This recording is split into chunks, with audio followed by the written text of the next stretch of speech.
Buenas noches, gracias por la invitación a este evento político, porque finalmente es un evento político y venimos a hablar de política, ¿de acuerdo? Todos los que están aquí presentes tienen un interés político, por eso es que se están organizando, por eso es que nos estamos organizando. Ya sabemos que tenemos circulando cerca de 150 kits a nivel nacional, que en los últimos 3 años han salido para poder organizar partidos políticos a nivel nacional, movimientos regionales. Todos sentimos la necesidad de organizarnos, ¿muy bien? Entonces, esta exposición tiene como la finalidad hablar del contenido social de la derecha, ¿muy bien? Un término que pocas personas quieren utilizar, algunos se avergüenzan, otros tienen miedo y otros no lo entienden, ¿no? Ustedes son un partido liberal. El libertario, por definición, no necesariamente de derecha o de izquierda, ¿no? Pero aquí estamos hablando de una situación política, donde nos ubicamos en este momento. Entonces, vamos a tratar 4 puntos. ¿En qué campo de batalla político nos encontramos en este momento? O sea, ¿qué acciones reales hay que tomar desde la organización política para enfrentar la coyuntura? Sobre ese campo de batalla, ¿cuál es el posicionamiento que tiene la derecha en el discurso? ¿Cuál es el espacio a desarrollar y cuáles son los hitos específicos? Bueno, entonces, aquí el doctor Zabaleta, que me ha dado mucho gusto verlo después de varios años, compañero en la universidad, ha señalado algunos temas de corte económico, ¿no? La necesidad de tener entidades públicas que fortalezcan el modelo y que permitan saltar ese tema que se llama la trampa de los ingresos medios. Mucho que discutir ahí, efectivamente. Algunos simplemente nos reducen algunas cifras. Si no crecemos 5% anual en el PBI de manera constante por los próximos 8 a 10 años, no logramos salir al desarrollo. Si nos mantenemos entre 2 y 4, estamos ahí menos estancados. Y si estamos menos de 2, estamos creciendo, pero realmente estamos destruyendo valor del país, ¿no? Esa es la realidad. Entonces,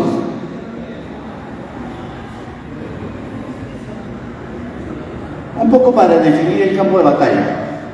Esto que van a ver en pantalla son los porcentajes del último proceso electoral presidencial. Si ustedes revisan los resultados del último proceso electoral presidencial, van a ver que todos los partidos de izquierda sumaron el 17.37% del total de votos. Vayan viendo esos números, ¿eh? Todos los partidos que nosotros podemos definir a priori como partidos de izquierda sumaron el 17.37%.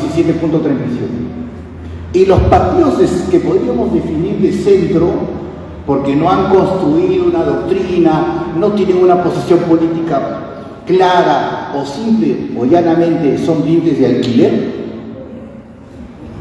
17.49%. Y los partidos que se pueden presumir de derecha o se pueden identificar de derecha, ¿no? Avanza País, con Hernando de Soto, Renovación, con López de Aliaga, ¿no? El Fujimorismo, el PPC, 22.09%. Primera constatación, el bloque de izquierda no es mayoritario en el país. Sin embargo, ganó la elección. La comprobación más importante de estos resultados es que el 43.05% de votantes no fueron a votar, votaron nulo o votaron en blanco. Entonces, si vemos los datos, 7,5 millones de peruanos no fueron a votar en el Perú y en el extranjero. Primer punto de análisis para cualquier elemento de estrategia política que hoy se quiera plantear desde el Partido Libertario o cualquiera que fuese, es que hay que ir a atacar a estos conceptos. Y tenemos 3.300.000 que votaron blanco viciado, es decir, no creen en nadie, nadie les gusta, nada les parece. Entonces, Cuando hablamos del campo de batalla, estamos refiriéndonos justamente a este escenario. Estamos hablando que en contexto, hoy, sea que la elección sea el 2024, porque no va a ser este año, sea el 2025 o sea el 2026, el objetivo político es llegar por lo menos a 10 millones de votantes. Si es que queremos estar hablando realmente de ser una opción política seria. ¿No? Este es un objetivo específico que ya hay que comenzar a evaluar.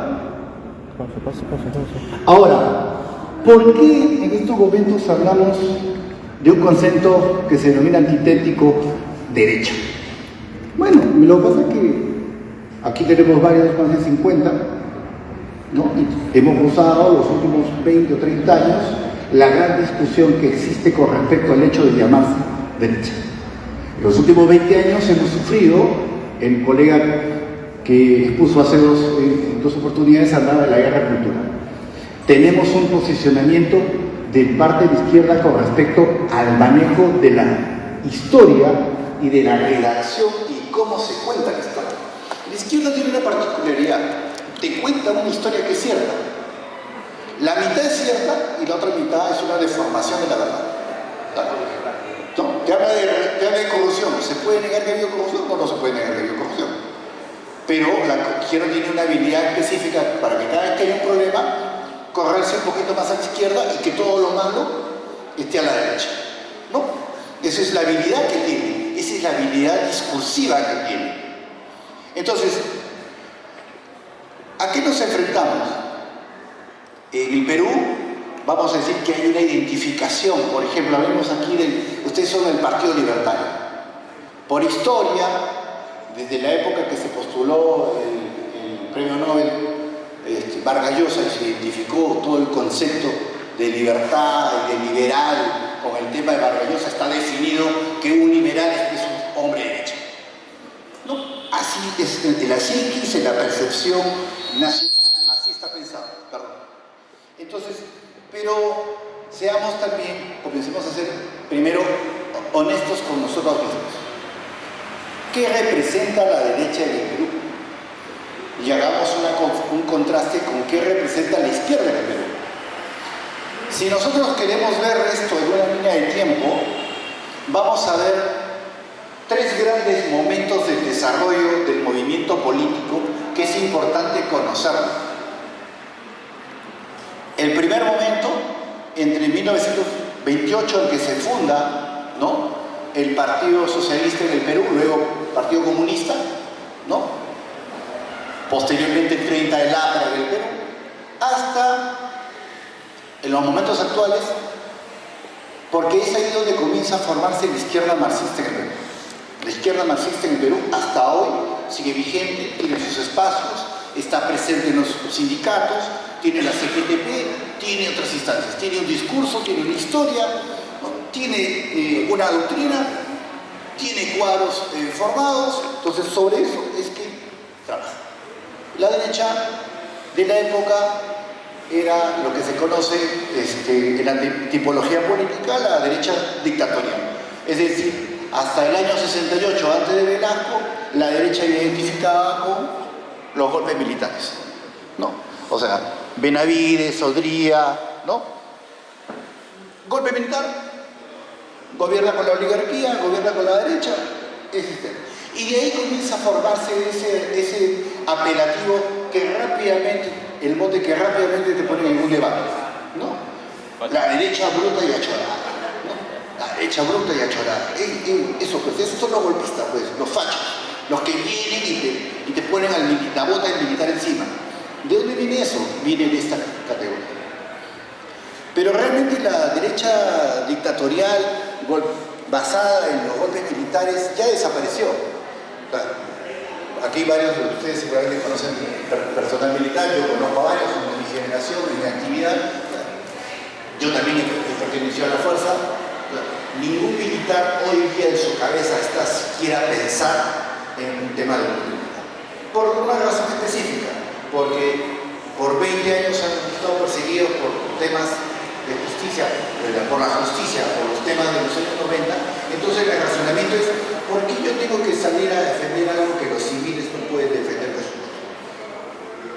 mientras que ellos cumplan su rol constitucional, están tranquilos y no van a tener mayor problema. Y tenemos un segundo componente. A partir del 68 con Velasco comienza a darse un fenómeno. Ingresa la izquierda socialista, desarrolla una derivación de la marxista-leninista, un socialismo nacional, ¿no? Que comienza a hablar del tema de la necesidad. O sea, Velasco es el que lleva la reforma agraria adelante. No fue Lapra, por ejemplo. Fue Velasco. Y le quitó banderas a la izquierda marxista, le quitó banderas a Lapra y al final ellos se tuvieron que plegar con Velasco. La izquierda guerrillera de Héctor Béjar se tuvo que plegar a Velasco, ¿no? Entonces, ¿pero qué hizo la derecha en esa época? Hizo negocio. O sea, se comienza a formar, o sea, hay un concepto que nunca debemos de olvidar, el mercantilismo. El mercantilismo está presente pues en la derecha abiertamente. Se ha hecho negocio en la época de Velasco y no olvidemos en la época del primer gobierno de Alan los 12 apóstoles, ¿no? Entonces, esto es importante porque cuando comienza el fenómeno ya del tema del terrorismo a partir de que Sendero Luminoso ya declara el inicio de la guerra popular y se genera el tema del terrorismo, la reacción es Fujimori a través de lo que se conoce como la derecha neoliberal. Fundamentalmente poner en orden el país a partir de los elementos macroeconómicos, la estabilidad macroeconómica del país, ¿no? Aperturar mercados, reducir el tamaño del Estado, ¿no? Ese es el tema de Fujimori.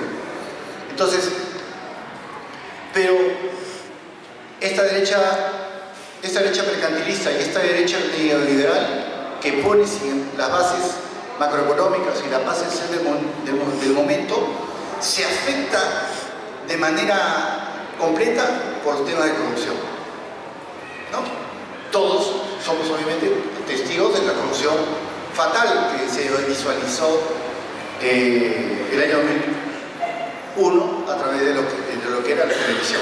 La única diferencia de la corrupción histórica en el Perú con la de los 90 fue que salió en video, ¿no? Y ahora ya se graba aquí en celular. Ese fue el tema, pero salió. Entonces, y a partir del 2001 tenemos el desarrollo de lo que es la aparición de esta izquierda caviar conocida por todos. Pero ahí hay un pequeño detalle. ¿Quién habla? Yo soy un hombre formado en el PSR. Yo nazco políticamente en el PSR, que es raíz velasquista. Cuando yo tenía 18 años pensaba de esa manera. Pero no es porque, o sea, siempre se le digo a las personas, no es que nosotros hayamos cambiado, es que la política ha cambiado, la posición de la izquierda ha cambiado. En los finales de los 80 y comienzos de los 90, el debate político contra Sendero en la aula universitaria no lo hacía la derecha, lo hacía la izquierda democrática. En las asambleas de la FEP, la discusión con Sendero era cómo es posible que hoy, cuando en China ya han derrumbado las estatuas del Mao, todavía haya gente en el Perú que crea en Mao. No, váyanse estas asambleas porque los van a matar. Ese era el debate en los finales de los 80 y comienzos de los 90. Porque nosotros nos formaron bajo la lógica de que el socialismo no era pobreza y que para hacer política había que ser el mejor. Había que ser delegado de salón, había que ser, primeros puestos. Ese era otro enfoque, ¿no? Eso comienza a cambiar en los últimos 20 años. Y quienes no participaron en política en los 80 o 90, pero sí, obviamente, tenían una posición dentro de la administración pública o tenían una idea social o un sentimiento social, luego se transforman en lo que hoy día conocemos todos como la izquierda caviar. Simplemente el seguimiento de ideas, ¿no? Pero no el trabajo real en lo que es sacar adelante esa idea. Entonces, ¿cuál es la característica de la izquierda caviar? Escribe la historia. Escribe la historia. Por ejemplo, acá mucho se debate algunos temas. Inseguridad ciudadana. Todo el mundo le echa la culpa a la policía. Oye, un momentito. Pero ustedes se han puesto a pensar que en 2004 se modifica el Código Procesal Penal y se cambia el modelo procesal penal a un modelo garantista, que hoy día ha fracasado. El modelo garantista se cambia a nivel procesal penal como una reacción contra el sistema procesal penal de los 90, que era un procesal penal que incluía la justicia militar. El terrorista empezaba por la izquierda y salía por la derecha con 30 años de cárcel. Y ahí es donde se comienza a discutir todo el tema de los derechos humanos, el maltrato, y se comienza a construir toda la teoría de lo que hoy día conocemos como el tema de la CIDH, ¿no? Todo el tema de las sanciones al Perú por el tema del enjuiciamiento de los terroristas, etcétera, etcétera, etcétera. Toda esa historia se comienza a contar a partir de ese tema. Pero lo más característico es que la izquierda cambiar usufructa del éxito de los 90. Porque no se ha cambiado el modelo ha continuado. O sea, Toledo gana bajo esa lógica con el apoyo de la izquierda, ¿no? Alan gana en contra de Humala, pero la posición de Alan en su segundo gobierno ya es una posición mucho más de centro-derecha. Humala gana con la posición neoliberal, pero como digo, son partidos que en la oposición eran de izquierda radical, pero cuando llegan al poder se plantan a la centro-izquierda, ¿no? Se plantan a la centro-izquierda. Entonces, lo que nosotros nunca podemos dejar de decirle a una persona de izquierda que acusa de que el fracaso del modelo es culpa de la derecha, que eso es mentira. En los últimos 20 años, la gestión del gobierno ha estado a cargo de partidos de centro-izquierda. Eso se tiene que defender y se tiene que plantear porque esa es la verdad. Entonces, ¿pero dónde está la derecha? No olvidemos, la característica hasta el 90, hasta antes de Fujimori, había partidos políticos, había doctrina, ¿no? En la aula universitaria se discutía, ¿no? Se hablaba, ¿cómo se llama? Se discutía el liberalismo, se discutía sobre el social cristianismo, sobre la socialdemocracia, la explicación circular del marxismo. Había un pensamiento, había un lineamiento que defender. Pero a partir del 90 comienza la desaparición de los partidos como los conocemos. Y a partir del 2001 para adelante, el sistema político peruano es un sistema político que está destrozado. ¿Por qué? Principalmente porque está formado por dos tipos de partidos: clanes familiares y partidos de vientre alquiler. Yo invito a cualquiera me diga y me entrega cuál es la doctrina de alguno de estos partidos que describa cuál es el Perú que tienen para el 2040. Nos hemos acostumbrado y hemos dejado que en los últimos 20 años nos arrastre el apellido, nos arrastre la fortuna personal. Eso es el gran problema que tenemos. Y la derecha, simplemente en este esquema, el mercantilismo. Y como hablaba justo el colega Zabaleta, ¿no? El caso más grande conocido de Odebrecht es el reflejo más obvio de lo que es pues, el mercantilismo agrupado al poder, corrompiendo el poder. Y eso corrompió tanto gobiernos de centroizquierda, de izquierda, como gobiernos de derecha. O sea, eso es igual para todos. Entonces, la derecha abandona el espacio político. Hemos tenido un espacio político cubierto por la izquierda radial que ha contado la historia.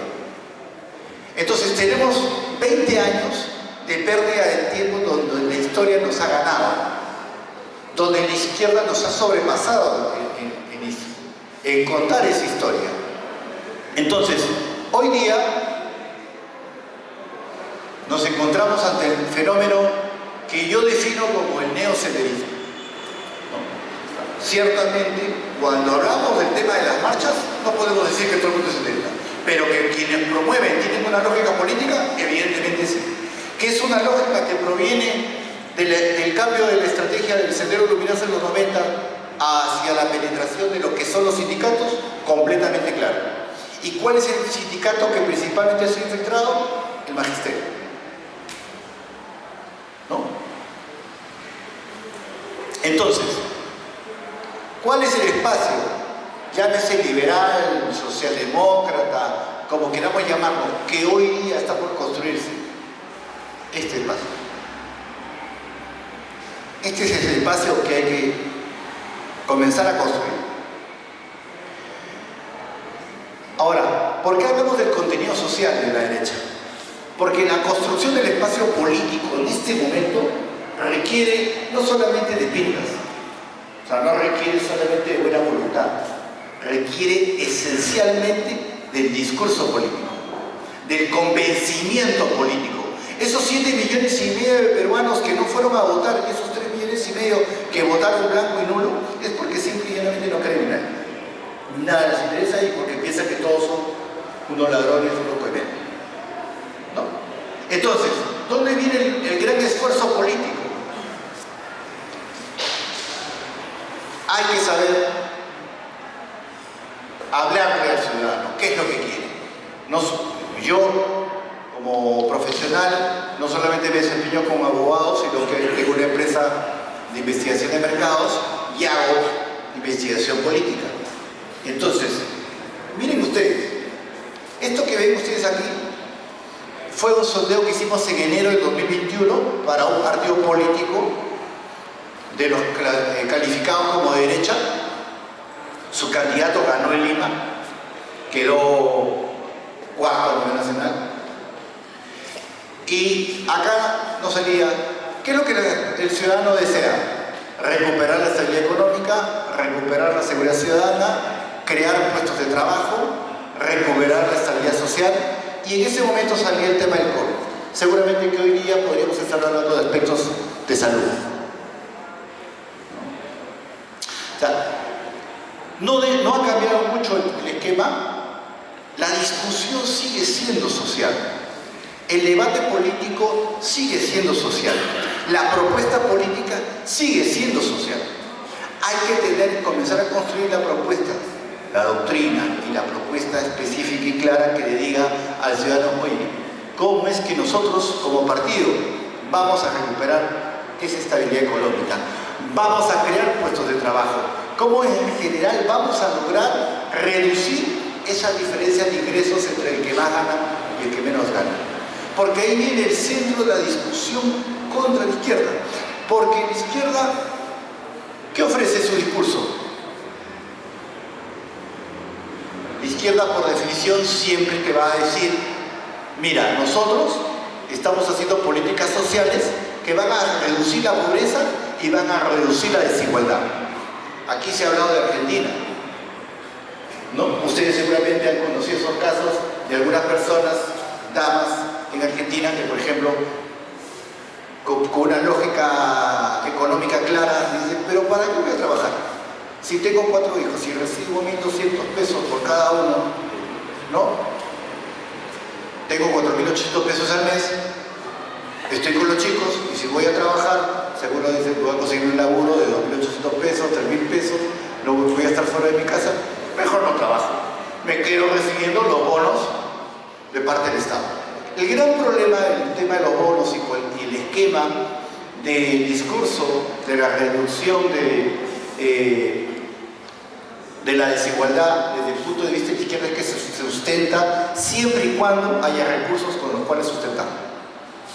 Preguntémosle a los argentinos, preguntémosle a los venezolanos. Cuando se termina el recurso económico hay que comenzar a generarse los problemas económicos que conocemos.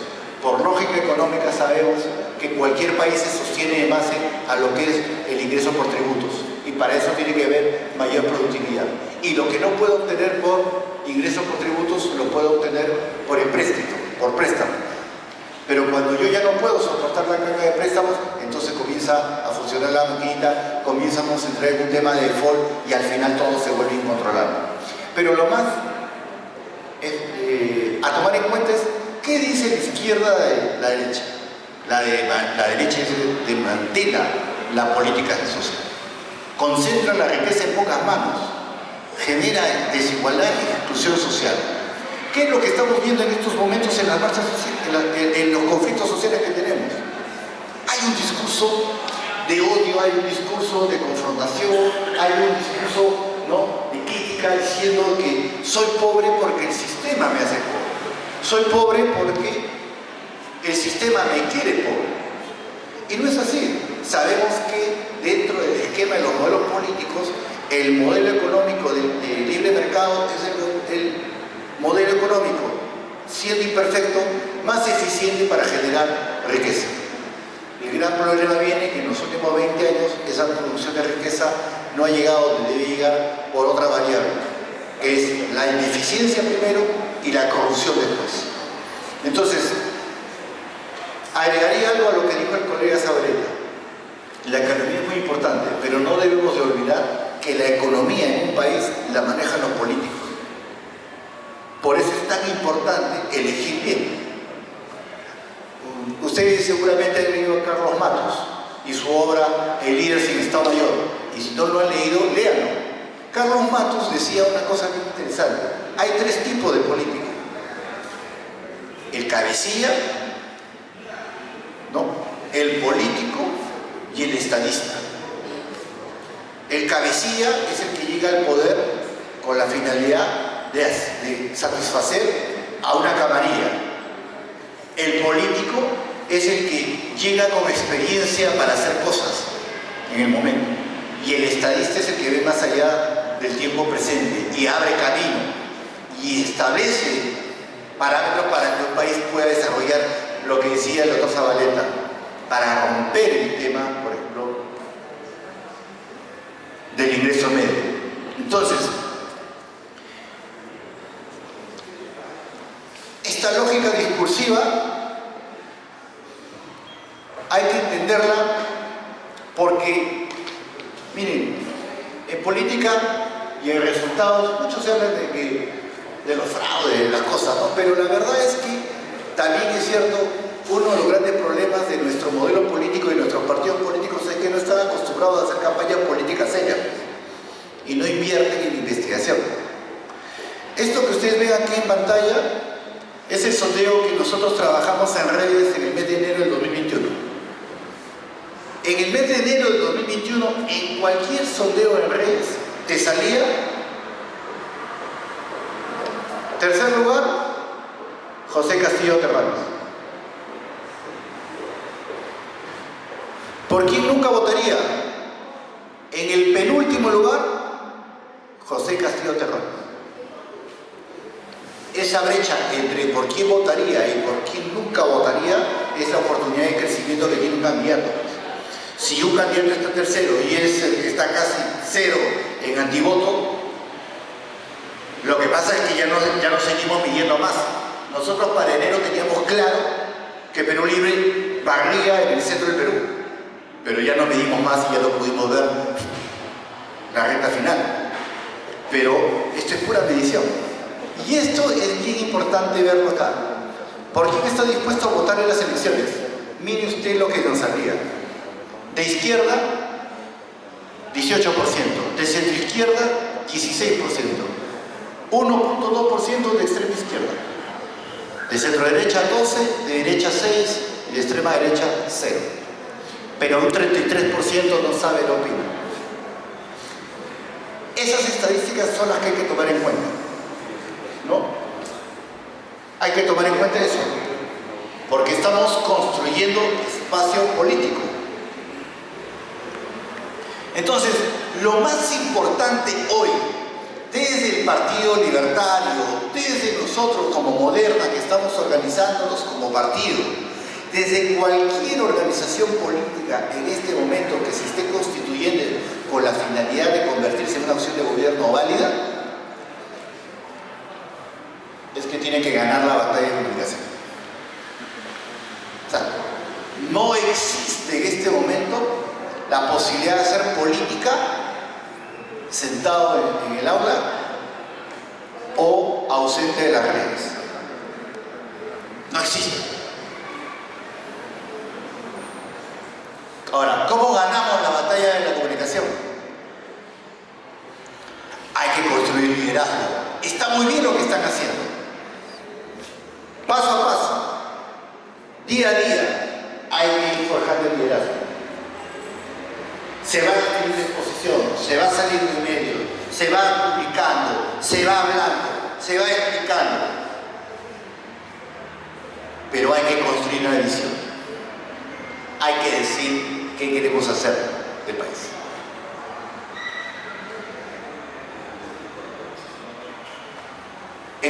dentro de 20 años, por ejemplo, las tendencias, las megatendencias nos dicen hoy día nuestra relación campo-ciudad es 75-25. ¿No? El 25% de la población está en el campo y el 75% en las ciudades. El 2040 va a ser el 85, el 87% va a estar en las ciudades y el 15 a 13 va a estar en el campo. Dentro de 20 años los temas energéticos van a ser temas críticos. Dentro de 20 años los sistemas de pensiones posiblemente sean imposibles de financiar si es que hoy no se comienza a construir una solución para los sistemas de pensiones. Entonces, si la gran apuesta, por ejemplo, del Partido Libertario es que dentro de 10 años se duplique el PBI per cápita, pues hay que comenzar a decirlo. Con hitos concretos. ¿Qué vamos a hacer en un año? ¿Qué vamos a hacer en dos? ¿Qué vamos a hacer en tres? O sea, hay que comenzar a discursar, hay que comenzar a plantear las cosas.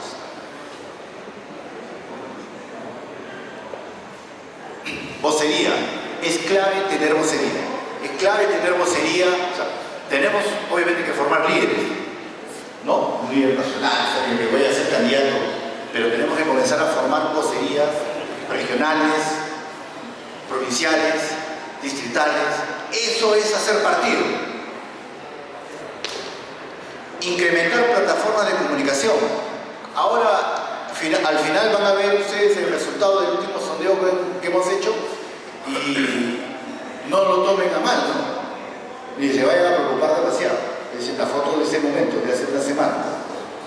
Pero si nosotros no estamos presentes en las plataformas, no vamos a poder comenzar a discursar. Nosotros desde Moderna, por ejemplo, estamos trabajando fuertemente el tema de redes, ¿no? Fuertemente el tema de redes, de contenido digital, tratando de hacer práctica política y educación política a partir de las redes. Lanzando videos como por ejemplo un video de un minuto de decir que ser de derecha es un ejercicio.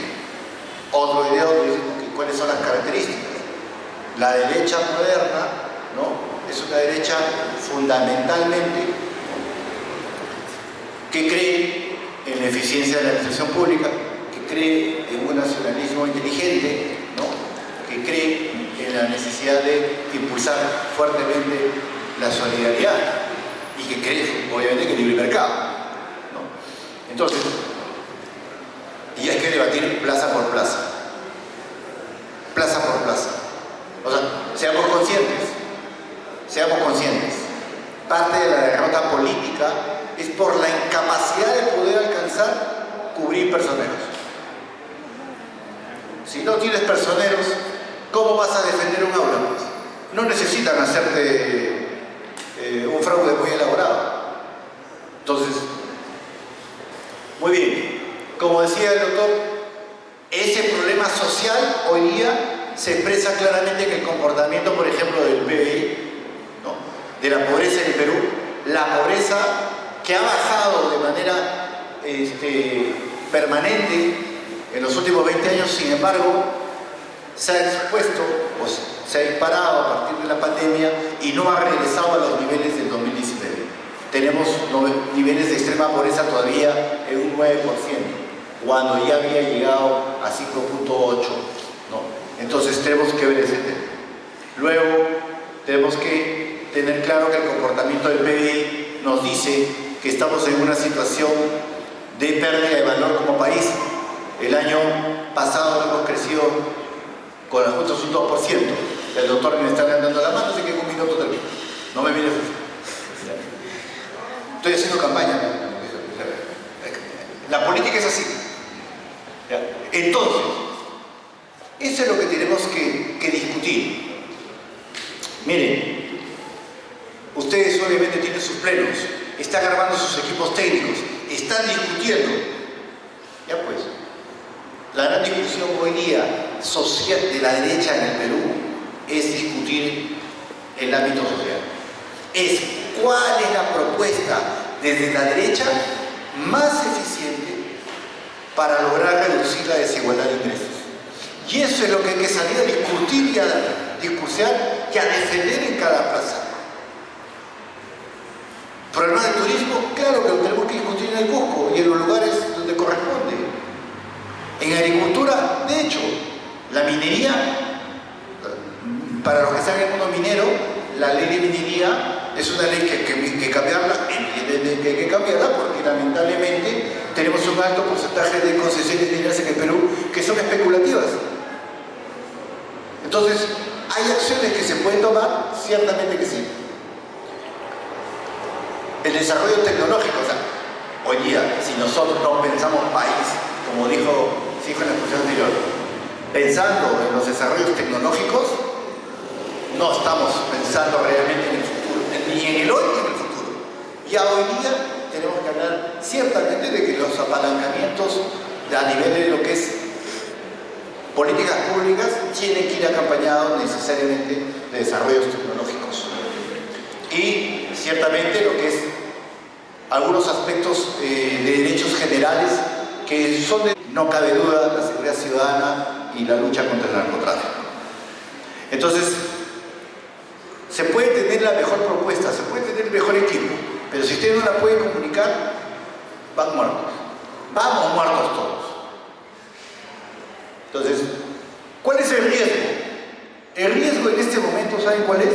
Que la izquierda ahora nos gane la elección y con más fuerza, y ahí sí ya no tengamos capacidad de... O sea, el que patentó la frase célebre de que tengo la biblioteca en la nariz, ya no se va a repetir otra vez. O sea, viene alguien con no perfil, pero más eficiente, y dar el paso atrás va a ser bien difícil. Entonces, ¿el riesgo hoy día cuál es? Miren ustedes el último sondeo que hicimos la semana pasada en redes. ¿Quién ven aquí en primer lugar? Aníbal Torres. No. ¿En serio? ¿Qué es eso? Pero, o sea, nosotros hacemos medición. Ese es nuestro trabajo. Hacemos sondeos. ¿Por qué les dije al inicio no se asusten? Son sondeos en redes. Los sondeos tienen una característica, ¿ya? No tienen base científica, porque no hay la posibilidad de medir la muestra, pero sí nos permiten hacer inferencias. Miren ustedes en el sondeo que hicimos en enero de 2021, ¿fue una inferencia válida? Por supuesto que fue una inferencia válida. Yo hoy les digo, producto seguramente de las exposiciones por las marchas sociales y todo, pero miren, Aníbal Torres, Alfonso López Chao, el rector de la UNI, Verónica Mendoza, Lescano, Antauro. Si yo sumo a las personas que se identifican con la izquierda, voy a ver que el 87% de la gente en redes tiene intención de votar para ese lado. Y solamente el 12% para donde nosotros queremos.